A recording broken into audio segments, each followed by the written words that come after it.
Sure.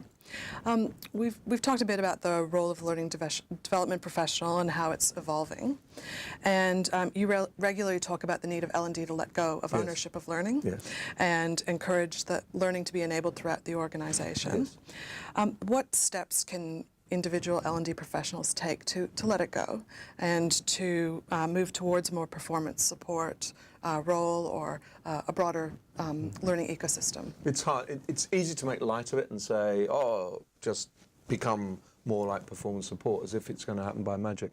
The brutal way is that if someone takes away your budget and gives it to the business and says you've got to argue to get it back, so that gets you into performance support unbelievably quickly, because you're out there saying, what problems have you, what problems can I solve, what problems can I help you? The key thing is that you're essentially devolving the responsibility for learning. So you're enabling, you're facilitating, you're helping, you're guiding, you're offering expert input, but you're not necessarily in control. And one of my friends took over an L&D lead role, and the first thing he did was he was responsible for a whole bunch of IT and compliance development, which he knew virtually nothing about any of the subjects.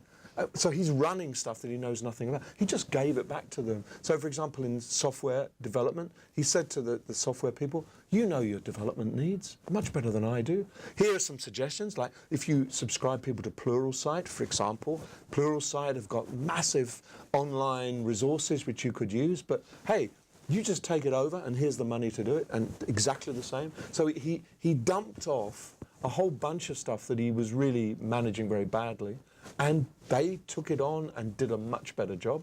And that cleared the space for him to look at the big strategic needs and work on the big issues that needed to be dealt with, and to have conversations around the organization about learning. And the fact that he had relinquished control and people saw that created the right kind of framework for discussion about, so how could we start working on our own learning? How can you help us deliver this, rather than do it to us, do it for us, do it when we tell you, and all the other kind of bad conversations that you can get with L&D. So it's a journey, and it's hard taking people with you. I once did a session quite recently with a telecoms company who had been told they were moving into performance support roles.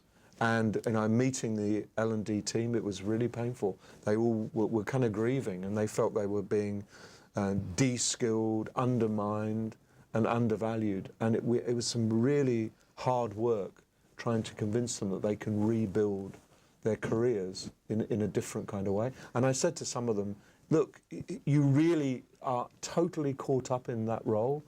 Go somewhere else where they will respect it.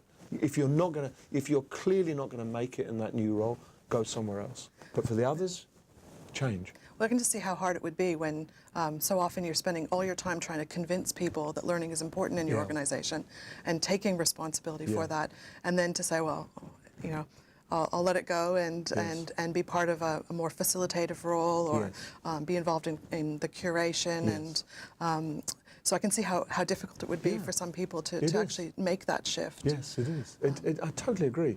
But on the other hand, it kind of gets you centre stage. It gets you right into the heart of the business. You see how useful you are. You'll see that what you're doing has an immediate impact on the outputs of the business. All of that stuff is very positive and is a big compensation. And in a way, if you're the CEO, what are you doing? You're just helping people do it themselves. You don't do anything as a CEO. You're just enabling people. So if the CEO has made quite a nice career out of not actually doing anything, I think that L&D can take pride in helping, facilitating, guiding, and enabling, and not necessarily controlling, directing, because it's impossible. You can't do it anymore. It's just too complicated.